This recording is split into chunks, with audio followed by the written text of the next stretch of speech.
Ukrainischen katholischen Mission, Pastor Juri, und Gemeindemitglieder Anna Träger, Marianne. Nadja. Ja, ich freue mich, dass ich hier bin. Pastor Juri, vielleicht an Sie zuerst ein paar Fragen. Sie sind verheiratet und Sie haben 3 wunderbare Kinder. Und Sie sind ein katholischer Priester. Wie ist das möglich? Gibt es kein Zölibat in der ukrainischen katholischen Kirche? В українській церкві є поширене як і целібатне одружене священство, так і одружене священство. Ich darf übersetzen. Und jetzt hat gesagt, dass in der ukrainischen Kirche gibt es ein Zölibat mit, wo man heiratet, genauso wie ein Zölibat, wo man nicht heiratet. Візантійський обряд, він передбачає в собі як і одружене священство, так і неодружене. Nach byzantinischer Tradition gibt es Priester, die heiraten, genauso die nicht heiraten. В тому є трошки різниця між латинським обрядом і візантійським обрядом. Und da gibt es ja deswegen in diesem Punkt Unterschied zwischen den byzantinischen und lateinischen Traditionen. Was für Besonderheiten gibt es noch im byzantinischen Ritus, bei der Liturgie zum Beispiel? Яка особливості ще є візантійського богослуження? Українська греко-католицька церква, вона має традицію візантійську, але є в об'єднанні з Римським престолом, з Папою Римським. Also ukrainische griechisch-katholische Kirche vereint in sich eine byzantinische Tradition, aber auch gehört zu der römischen Kirche in Eucharistie. gleicht sich an. Und ich muss nur mal was sagen, was in der Ukraine, das habe ich kennengelernt durch meine Hilfstransporte, wenn ein Pastor erst heiratet und sich Kinder anschafft, ja, da kann er dann zum Priester geweiht werden. Wenn er aber erst zum Priester geweiht ist, dann kann er keine Ehe mehr führen. So ist das. Genau, bevor er. Das abzukürzen. Ja, okay? Ja. Pastor Juri, was gibt es für Gemeinsamkeiten mit der römisch-katholischen Kirche? Also die Sakramente zum Beispiel fallen mir ein. Які є спільності між українською, греко-католицькою, римо-католицькою церквою, наприклад, А ви не можете як знати скоро? Він не з обряді чи в... Найперше це Євхаристія. Ми разом маємо Євхаристію, правда, східне богослов'я трошки має іншу, а західне, латинське має трошки іншу. Also die erste Gemeinsamkeit ist Eucharistie. Da gibt es ja zwar kleine Unterschiede zwischen östlichen und römischen, aber es sind ja die gemeinsame Sache, ist Eucharistie. В нас є також є літургія слова, де ми читаємо святе Євангеліє. Також і в латинському обряді є також Євангеліє. Genau, bei uns in den Gottesdienst, im ukrainischen, griechischen Gottesdienst wird auch also Wort aus der Bibel gelesen, genauso auch bei dem Gottesdienst von der römisch-katholischen Kirche.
Bishop Andrei, you just arrived from Poland, where you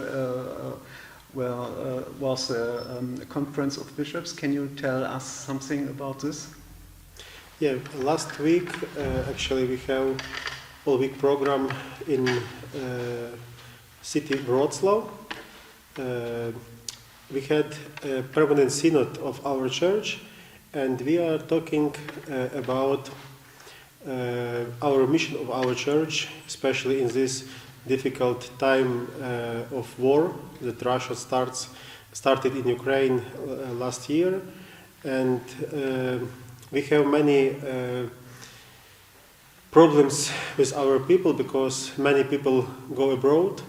We have more than 7 million that came to Europe and other countries of the world, and there are many families that are separated because the men should protect their motherland and should stay in Ukraine, and at the same time the women, the wives and the children of families came to Europe because of war. And as you know, here in Germany there are around 1,100,000 Ukrainians that came to Germany after 24th of February last year, and we had meetings of our bishops to think how to help our people, because as say some people, some scientists, that already around 80% of our population has trauma, is different kind. Somebody is already not still alive. Some people are hurted during the war. Many thousand people, and many people psychologically it's very difficult for them to be under the bombing and to know that their members of family protecting our country and could be died every day, every hour.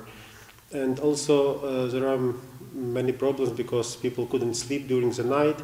As you know, especially last month in May, there are every day that people couldn't sleep because we have attack from Russian armies to our civil population. It's not only war like army against army, it's war against Ukrainian population, it's war against Ukraine.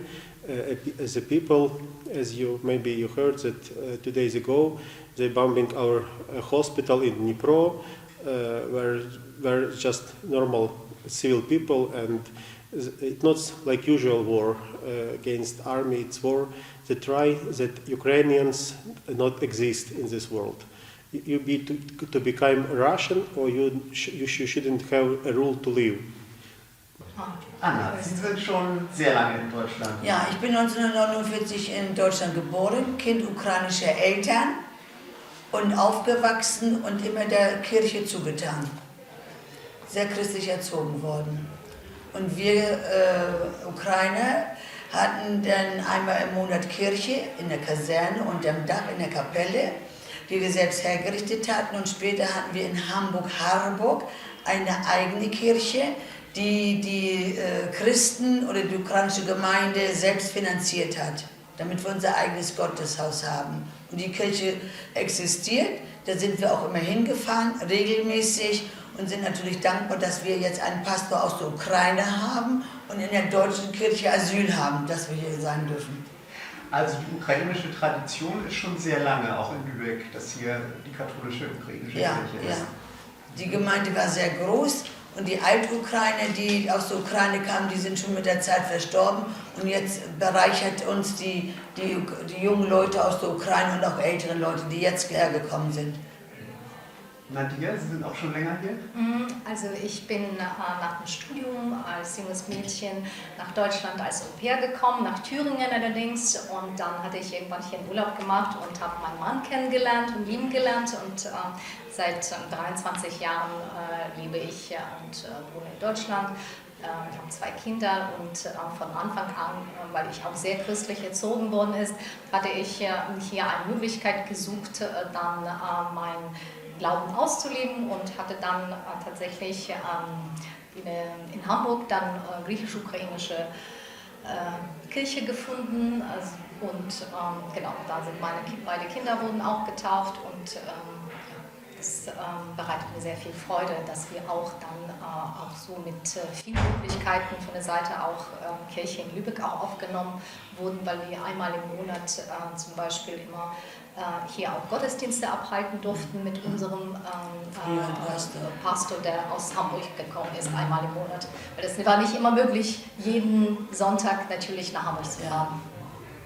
Mariana, Sie sind relativ neu noch in Deutschland, erst einige Monate. Genau. Können Sie sagen, warum Sie hergekommen sind? Hat das was mit dem Krieg zu tun? Nein, ich bin Krankenschwester von Beruf und seit schon 2 Jahren lerne ich Deutsch, um hier in Deutschland als Krankenschwester zu arbeiten. Deutschland gefällt mir, meine Arbeit auch. Jetzt arbeite ich als Pflegehelferin bei Universitätskliniken. Us a little bit of the history of the Catholic Church. I know it was forbidden under the Soviet Union regime, and can you tell us something? Yeah, our church was forbidden in 1946. Soviet Union arrested all our bishops and hundreds of our priests. They sent them to Siberia, and our church was on the ground. It was not legal. It means when I was a small boy, when I was till 9 years old, some priests came to our house and celebrate secretly liturgy only for our family. Because if somebody knows that they are priests, they would be arrested and sent to prison or to Siberia or other camps of Soviet Union. It was very difficult times because at that time we couldn't preach for other people, we couldn't declare that we are Christians. And for example, my parents, they didn't want to be in Communist Party. It means that they couldn't have any rules. They couldn't enter to university or institute. They could just go to college. It's the highest level that for Christians could be at that time. If you declare that you are communist, the world of Soviet Union was open for you. And during Soviet time, many our priests, they should work at normal work and didn't tell anyone that they are priests. But for many stories from that time, one priest who was already maybe in years of 60 when church were from underground. He told one story that in KGB they call him to office once a month and always ask him, we know that you are a priest, you couldn't do anything, it's illegal in Soviet Union, but they couldn't catch him when he celebrate liturgy or do something in his priestly life. And once this KGB officer called him and said, Father, came to me. And he came again and asked, what is it again? And he said, I need to baptize my child. But I couldn't baptize in Moscow church because I am communist. I cannot baptize my child. And this priest said, but you know that I can do it, but you are a communist, I am a priest of the Catholic Church. Yeah, I know only one thing, that you will not tell anyone that you baptized my child, because you are keep your secret of your priesthood. And when he came to baptize this child, father saw this child and said, I will not baptize it. Why? Because I baptized last week this child. How could it? Your wife bring it to me and I baptized it. It was Soviet Union. Even the Soviet KGB officers, they respected our priests because they knew that they were real priests. They're not co-working with government, and they were good priests, good shepherds at the time.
Meinem Wissensstand zufolge sind 10% der Ukrainer griechisch-katholisch.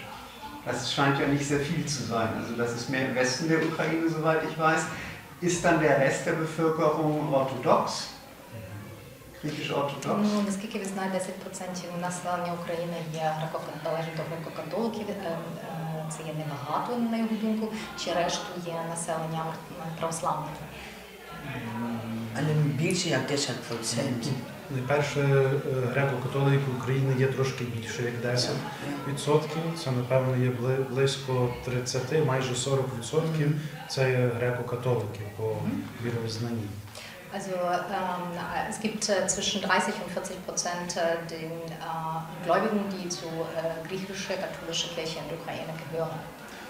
Так, є велика частина, можливо, трошки більше є тих людей, українців, які себе декларують як православні. Und dann gibt es natürlich etwas größeren Teil von der Bevölkerung, die als Orthodoxen sich bekehren. Але греко-католицька церква і православна церква є дуже близькими.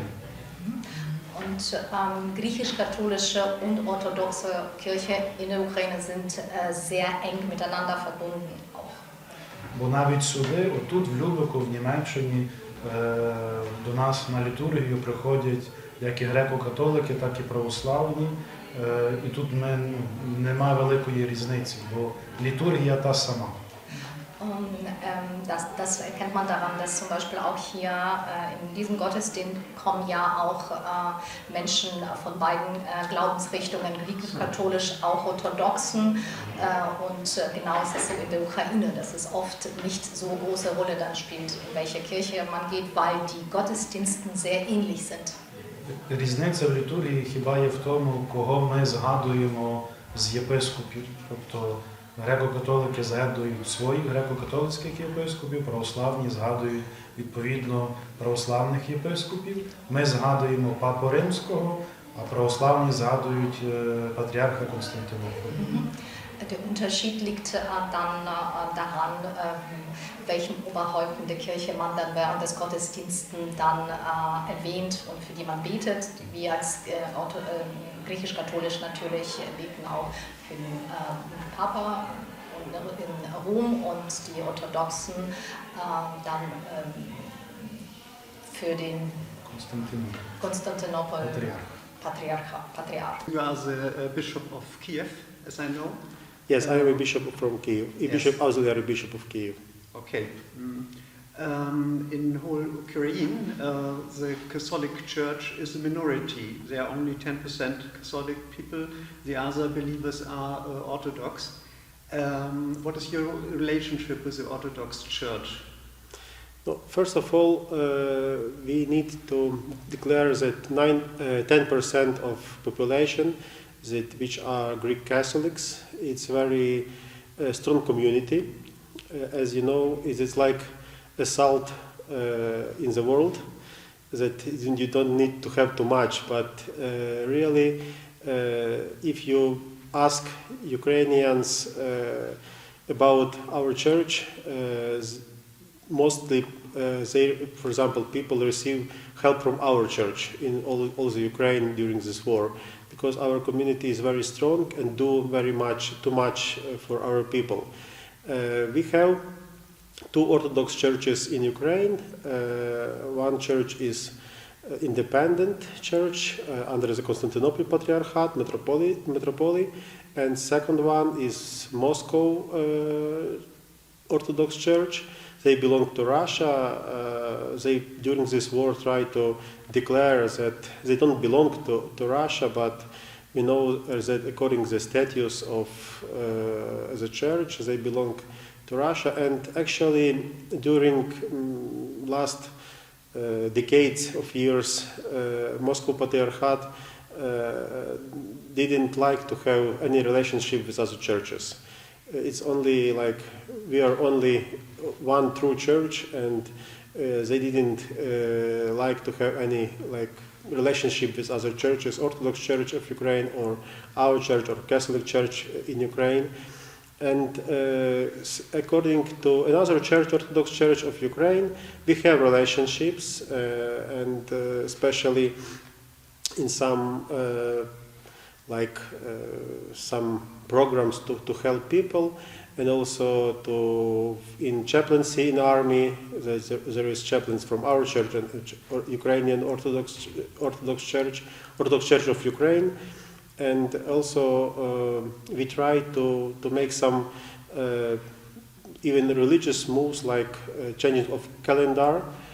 Maybe you heard that last year this year actually, our church and Orthodox Church of Ukraine, we changed our Julian calendar to Gregorian calendar according to our feasts. It only one more step, like to be not together with Russian church. But it's not just political, it's also religious, because we try to find a true time to change a calendar. It means that we have relationships, but not too close. Jetzt zurzeit ist ja der Krieg in der Ukraine, dass ukrainische Flüchtlinge auch hier zur Kirche kommen, um einfach hier auch Halt zu suchen, also die jetzt vielleicht gar nicht in der Kirche sind, aber dass sie einfach Halt hier suchen, dass die Kirche auch ein sozialer Anlaufpunkt ist. Gibt es das oder ist da eher kein Kontakt? Чи є люди, які, можливо, не є віруючими, але все одно, чи ви знаєте, приходять сюди в церкву, тому що вони шукають підтримки, наприклад, у нашій церкві, в цій ситуації, в якій вони зараз знаходяться, але вони не є, наприклад, віруючими, чи ви знаєте. Die kommen nur, wenn sie Hilfe brauchen. Багато людей знають, коли є проблема чи є біда, то завжди в церкві знайдуть поміч. Also viele Leute wissen, dass wenn sie irgendwie Hilfe brauchen oder in Not sind, dass sie immer Unterstützung in der Kirche finden werden. Also das so ist bei uns dann quasi das. Und dann kommen sie nicht mehr, wenn ihnen geholfen wurde, zum Beispiel bei der Wohnungssuche. І церква сьогодні є відкрита до всіх. І ті, хто вірять в Бога, і ті, хто думають, що вірять в Бога, і ті, які ніколи в Бога не вірили. Але обставини війни змушують їх приходити до церкви, бо в церкві є можливість не тільки помолитися, але поділитися тим болем і стражданням, які кожен з них через ту війну отримав. Und die Kirche nimmt denn alle Menschen an, egal ob sie jetzt gläubig sind, ob sie in Gott glauben oder nicht. Und sie haben natürlich auch hier Möglichkeit, immer in deren Schmerzen, mit deren Sorgen dann hierher zu kommen und werden natürlich hier auch aufgenommen. Ja. І наші зустрічі на молитві, і зустрічі після молитви – це і такий час, коли люди лікують одне одного. Und treffen während des Gottesdienstes und auch nach dem Gottesdienst, wir treffen uns auch nach dem Gottesdienst, es ist ja so ein Moment der Heilung, der Wunden, die durch Krieg entstanden sind, wo man sich gegenseitig unterstützen kann.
That now in this place where with this part of Ukraine which are occupied by Russians, there are no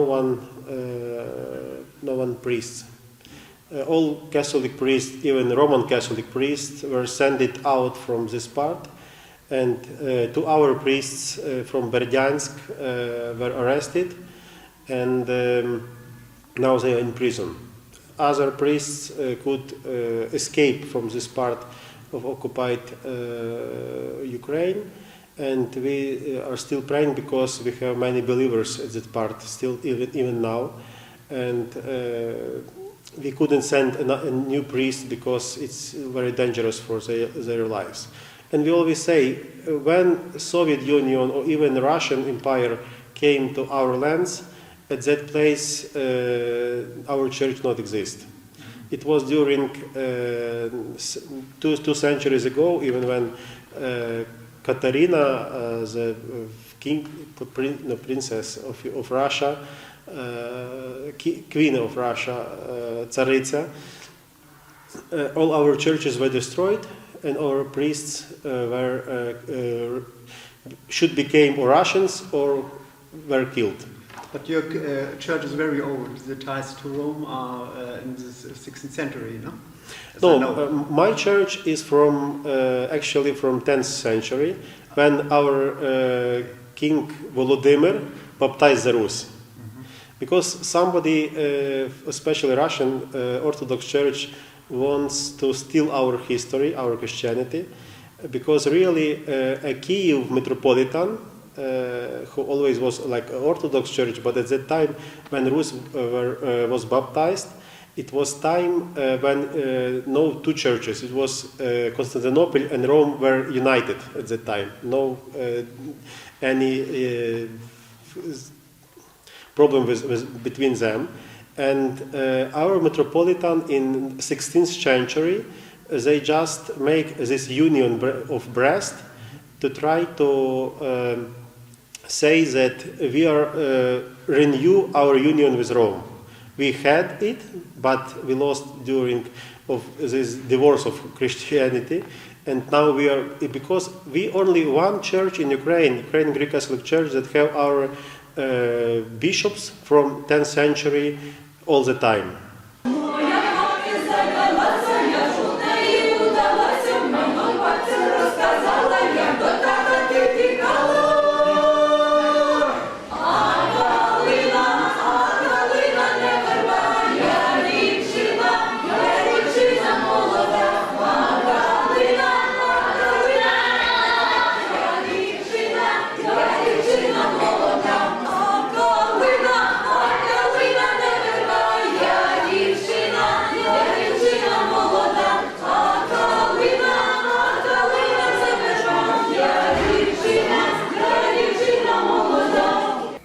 Pastor Juri, wie sehen Sie die Zukunft der katholischen Kirche?